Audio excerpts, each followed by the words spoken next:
ओम जगदम्बिकाय नमः। आज हम रसपान करेंगे श्रीमद् देवी भागवत पुराण के प्रथम स्कंद और प्रथम अध्याय का। महर्षि शौनक का सूत जी से श्रीमद् देवी भागवत पुराण सुनाने की प्रार्थना करना। जो सर्वचेतना स्वरूपा आदि शक्ति तथा ब्रह्म विद्या स्वरूपिणी भगवती जगदम्बा हैं, उनका हम ध्यान करते हैं। वे हमारी बुद्धि को प्रेरणा प्रदान करें। शौनक बोले, हे पुरुषों में श्रेष्ठ तथा भाग्यवान सूत जी, आप धन्य हैं, क्योंकि संसार में अत्यंत दुर्लभ पुराण संहिताओं का आपने भली भांति अध्ययन किया है। हे पुण्यात्मन, हे मानद, आपने कृष्ण द्वैपायन व्यास रचित 18 महापुराणों का सम्यक अध्ययन किया है, जो 5 लक्षणों से युक्त तथा गुण रहस्यों से समन्वित है और जिनका आपने सत्यवती पुत्र व्यास जी से ज्ञान प्राप्त किया है। हमारे पुण्य से ही आप इस उत्तम मुनियों के निवास योग्य दिव्य पुण्यप्रद तथा कली के दोषों से रहित क्षेत्र में पधारे हुए हैं। हे सूत जी, मुनियों का समुदाय परम पुण्यदायिनी पुराण संहिता का श्रवण करना चाहता है, अतः आप समाहित चित्त होकर हम लोगों से उनका वर्णन कीजिए। हे सर्वज्ञ, आप तीनों तापों से रहित होकर दीर्घजीवी हो। हे महाभाग, ब्रह्म प्रतिपादक देवी भागवत महापुराण का वर्णन करें। हे सूत जी, जो मनुष्य श्रवण इंद्रिय युक्त होते हुए भी केवल जिह्वा के स्वाद में ही लगे रहते हैं और पुराणों की कथाएं नहीं सुनते, वे निश्चित ही अभागे हैं। जैसे चणक से स्वाद से जिह्वा को आहाद होता है, वैसे विद्वान जनों के वचनों से कर्णेंद्रियों को आनंद प्राप्त होता है। जब कर्णहीन सर्प भी मधुर ध्वनि सुनकर मोहित हो जाते हैं, तब भला कर्णयुक्त मानव यदि कथा नहीं सुनते तो उन्हें बधिर क्यों न कहा जाए। अतः हे सौम्य, समाहित चित्त होकर कथा सुनने की इच्छा से सभी द्विजगण कलिका के भय से पीड़ित हो इस नैमिषारण्य में उपस्थित हैं। जिस किसी प्रकार से समय तो बीतता ही रहता है, किंतु मूर्खों का समय व्यर्थ दुर्व्यसनों में बीतता है और विद्वानों का समय शास्त्र चिंतन में बीत जाता है। शास्त्र भी विचित्र प्रकार के तर्क वितर्क से युक्त है। पुराण 3 प्रकार के तथा शास्त्र विविध प्रकार के हैं, जो नानाविध वाद विवाद तथा छल प्रपंच से युक्त हैं और अहंकार तथा अमर्ष उत्पन्न करने वाले हैं। वे अनेक अर्थवाद तथा हेतुवाद से युक्त और बहुत विस्तार वाले हैं। उन शास्त्रों में वेदांत शास्त्र सावित्य मीमांसा राजस तथा न्याय शास्त्र तामस कहा गया है, क्योंकि वह हेतुवाद से परिपूर्ण है। इस प्रकार हे सौम्य, आपके द्वारा कहे गए पुराण कथा भेद से 3 गुणों वाले तथा 5 लक्षणों से संबंधित हैं। आपने यह भी बताया है कि उन पुराणों में यह श्रीमद् देवी भागवत 5वां पुराण है, पवित्र है, वेद के समान है और अभी सभी लक्षणों से युक्त है। उस समय आपने प्रसंगवश अत्यंत अद्भुत मुमुक्षुओं से लिए मुक्तिप्रद मनोरथ पूर्ण करने वाले, धर्म में रुचि उत्पन्न करने वाले जिस पुराण को संक्षेप में कहा था, उस उत्तम पुराण को विस्तार पूर्वक कहिए। उस दिव्य तथा कल्याणमय श्रीमद् देवी भागवत पुराण को हम सभी द्विजगण आदर पूर्वक सुनने की इच्छा रखते हैं। हे धर्मज्ञ गुरु भक्त एवं सत्व गुण से संपन्न होने के कारण आप कृष्ण द्वैपायन के द्वारा कही गई इस प्राचीन संहिता का ज्ञान प्राप्त कर चुके हैं। जिस प्रकार देवता लोग अमृत पान करते हुए तृप्त नहीं होते, उसी प्रकार हम लोगों भी यहाँ आपके मुखारविंद से निकली अन्याय कथाएं सुनी, किंतु अभी भी हम तृप्त नहीं हुए हैं। हे सूत जी, उस अमृत को धिक्कार है जिसके पीने से कभी मुक्ति नहीं होती, परंतु इस भागवत रूपी कथा सुधा के पान से तो मनुष्य शीघ्र ही भवन संकट से मुक्त हो जाता है। हे सूत जी, अमृत पान के लिए जो हमारे प्रकार के यज्ञ किए गए हैं, उनसे भी सर्वदा के लिए हमें शांति नहीं मिली। यज्ञों का फल तो केवल स्वर्ग है। पुनः स्वर्ग से मृत्यु लोक में लौटना ही पड़ता है। इस प्रकार निरंतर आवागमन के चक्र में आना जाना लगा रहता है। हे सर्वज्ञ, त्रिगुणात्मक काल चक्र में भ्रमण करते हुए मनुष्यों की ज्ञान के बिना मुक्ति कदापि संभव नहीं है। इसलिए सब प्रकार के रसों से परिपूर्ण तथा पुण्यप्रद श्रीमद् देवी भागवत पुराण कहिए, जो पवित्र, मुक्तिदायक, गोपनीय तथा मुमुक्षुजनों को सर्वदा प्रिय है। इस प्रकार से श्रीमद् देवी भागवत महापुराण का स्कंद 1 का अध्याय समाप्त होता है। तो आइए रसपान करते हैं श्रीमद् देवी भागवत पुराण के स्कंद 1 के अध्याय 2 का। सूत जी द्वारा श्रीमद् देवी भागवत स्कंद अध्याय तथा श्लोक संख्या का निरूपण और उसमें प्रतिपादित विषयों का वर्णन। सूत जी बोले, हे मुनिजनों, मैं धन्य और महान भाग्यशाली हूँ, जो कि आप महात्माओं ने वेद विशुद्ध तथा अत्यंत पुण्यप्रद श्रीमद् देवी भागवत महापुराण के संबंध में प्रश्न करके मुझे पवित्र बना दिया। इसलिए मैं सभी वेदों के तात्पर्य से युक्त सभी शास्त्रों आगमों के रहस्य रूप सर्वोत्तम श्रीमद् देवी भागवत पुराण को आप लोगों से कहता हूँ। हे द्विजगण, ब्रह्मा विष्णु महेश से सेवित स्तुति परायण मुनिजनों के सतत ध्यान करने योग्य तथा योगियों को मुक्ति देने वाले भगवती सुंदर एवं कोमल चरण कमलों में प्रणाम करने मैं अब उस उत्तम पुराण का भक्तिपूर्वक विस्तार से वर्णन करूँगा, जो सभी रसों से युक्त, शोभा संपन्न, सभी रसों का विधान एवं श्रीमद् देवी भागवत के नाम से प्रसिद्ध है।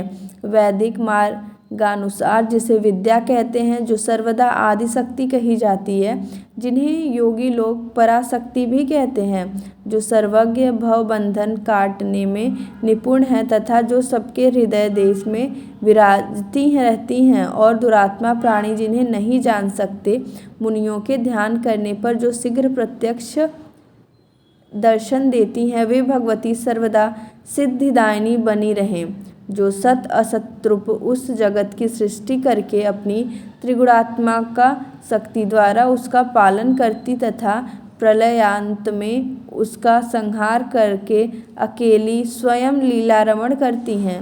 उन समस्त विश्व की जननी भगवती का मैं मन ही मन स्मरण करता हूँ। यह संसार में प्रसिद्ध है कि ब्रह्मा ही इस संपूर्ण जगत के सृष्टा हैं। साथ ही सभी वेदज्ञ तथा पुराणवेत्ता भी यही कहते हैं। उनका यह भी कथन है कि भगवान विष्णु के नाभि कमल से ही उन ब्रह्मा की उत्पत्ति हुई है, जो स्वतंत्र नहीं है, अपितु विष्णु की प्रेरणा से ही वे संसार की सृष्टि करते हैं।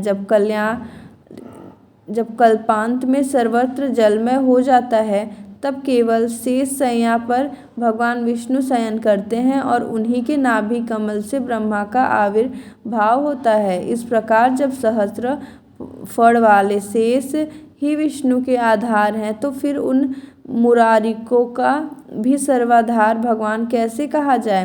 प्रलयकालीन समुद्र का जल भी तो रस रूप ही है और बिना पात्र रस कहीं ठहर नहीं सकता। अतएव जो सब प्राणियों में शक्ति रूप से विराजती रहती हैं, मैं उस संपूर्ण संसार की जननी आदि शक्ति भगवती का शरण ग्रहण करता हूँ। योग निद्रा में लीन भगवान विष्णु को देखकर उनके नाभि कमल पर विराजमान ब्रह्मा ने जिन देवी की स्तुति की थी, मैं उन्हीं पराशक्ति भगवती के शरणागत हूँ। हे मुनिजनों, उन्हीं निर्गुण तथा सगुण रूप वाली तथा मुक्तिदायिनी योग माया का ध्यान करके मैं यहाँ संपूर्ण देवी भागवत पुराण कह रहा हूँ। आप लोग सुनिए। यह श्रीमद् देवी भागवत नामक पुराण अत्यंत पवित्र एवं उत्तम है। इसमें 18,000 सुंदर श्लोक हैं। कृष्ण द्वैपायन द्वारा विरचित इस श्रीमद् देवी भागवत पुराण में कल्याणकारी 12 स्कंद तथा कुल 318 अध्याय बताए गए हैं। उनमें प्रथम स्कंद में 20 अध्याय, द्वितीय में 12, तृतीय में 30 और चतुर्थ 25 अध्याय, पंचम स्कंद में 35 अध्याय, षष्ठम में 31, सप्तम में 40, अष्टम में तत्व संख्या के बराबर अर्थात 24, नवम में 50 और दसम स्कंद में 13 अध्याय मुनि व्यास जी ने कहे हैं। इसी प्रकार हे मुनिगण, एकादश स्कंद में 24 और द्वादश स्कंद में 14 अध्याय बताए गए हैं। इस प्रकार महात्मा व्यास जी ने महापुराण में अध्यायों की संख्या बताई है। इससे श्लोकों की संख्या 18,000 कही गई है। सर्ग प्रतिसर्ग, वंश वर्णन, मनवंतर तथा वंशानुचरित, इस प्रकार पुराणों के ये 5 लक्षण हैं जो कल्याणमयी भगवती नित्या निर्गुणा व्यापक रूप से सृष्टि में स्थित रहने वाली विकार रहित योग गम्या, सबकी आधार रूपा तथा तुरीया व्यवस्था में प्रतिष्ठित हैं। उन्हीं की सात्विक की राजसी और तामसी शक्तियाँ महासरस्वती, महालक्ष्मी तथा महाकाली नामक देवियों के रूप में प्रकट होती हैं। उन्हीं तीनों शक्तियों का सृष्टि के लिए शरीर धारण करना ही शास्त्र के विद्वानों के द्वारा सर्ग कहा गया है। तदंतर जगत के सृजन, पालन तथा संहार के लिए ब्रह्मा, विष्णु और महेश की उत्पत्ति कही गई है और उसे ही प्रतिसर्ग बताया गया है।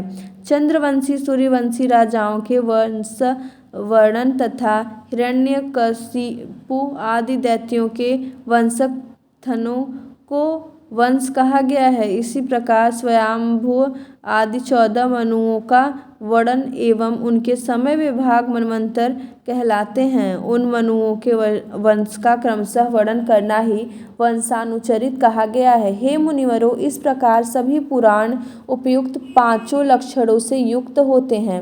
1.25 लाख श्लोकों को महाभारत नामक ग्रंथ भी व्यास जी ने ही रचा है। यह इतिहास कहलाता है, जो वेद सम्मत होने के कारण 5वां वेद कहा गया है। शौनक जी बोले, हे सूत जी, वे पुराण कौन कौन से हैं और कितने हैं? हम लोगों को सुनने की उत्कट इच्छा है और आप सर्वज्ञ हैं, आप विस्तार से बताइए।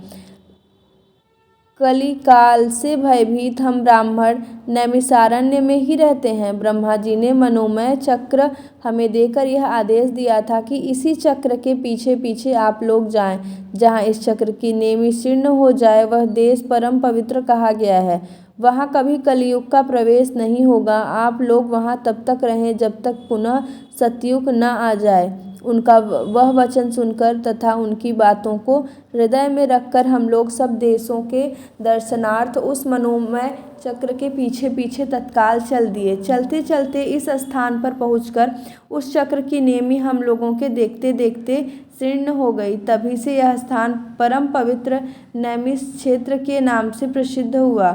यहाँ कभी कली का प्रवेश नहीं होता। इसलिए मैंने अनेक ऋषि मुनियों, सिद्ध गणों एवं कलि से भयभीत महात्माओं के साथ यहाँ अपना निवास बना लिया है। हम लोगों ने यहाँ पर चरु, पुरोडास आदि द्वारा अनेक पशुवध विहीन यज्ञ किए हैं। जब तक सतयुग न आ जाए तब तक हम लोगों का यहीं रहने का दृढ़ निश्चय है। हे सूत जी, आप निश्चित रूप से हम लोगों के सौभाग्य से ही यहाँ आ पहुँचे हैं। इसलिए आप इस ब्रह्म सम्मित पावन पुराण की कथा कहिए। हे सूत जी, हम लोगों को सुनने की उत्कृष्ट इच्छा है और आप जैसे बुद्धिमान वक्ता भी प्राप्त हैं। हम लोग भी अपना सभी कार्य त्याग कर चित्त एकाग्र करके यहाँ स्थित हैं। अतः हे सूत जी, आप चिरंजीवी हो तथा तीनों प्रकार के तापों से मुक्त रहकर अब हम लोगों को परम पवित्र तथा कल्याणकारी श्रीमद् देवी भागवत पुराण सुनाइए, जिसमें धर्म, अर्थ और कामना विधिवत वर्णन किया गया है। महर्षि व्यास ने भी बताया है कि इसके द्वारा ज्ञान प्राप्त करके पुनः उससे मुक्ति मिलती है। हे सूत जी, महर्षि वेद व्यास ने जिस पवित्र पुराण को कहा है उसके मनोहर कथा चरित्रों को सुनने की हमारी कभी तृप्ति नहीं हुई। सभी गुणों का एकमात्र स्थान परम पवित्र समस्त संसार की जननी भगवती के लीला नाट्यकों सम्मान विचित्र सभी पाप समूहों का नाश करने वाले तथा सब प्रकार की अभिलाषाओं को पूर्ण करने वाले तथा भगवती के नाम से समन्वित श्रीमद् देवी भागवत महापुराण को प्रकट कीजिए। इस प्रकार से श्रीमद् देवी भागवत महापुराण का स्कंद 1 का अध्याय 2 समाप्त होता है। जय माता दी।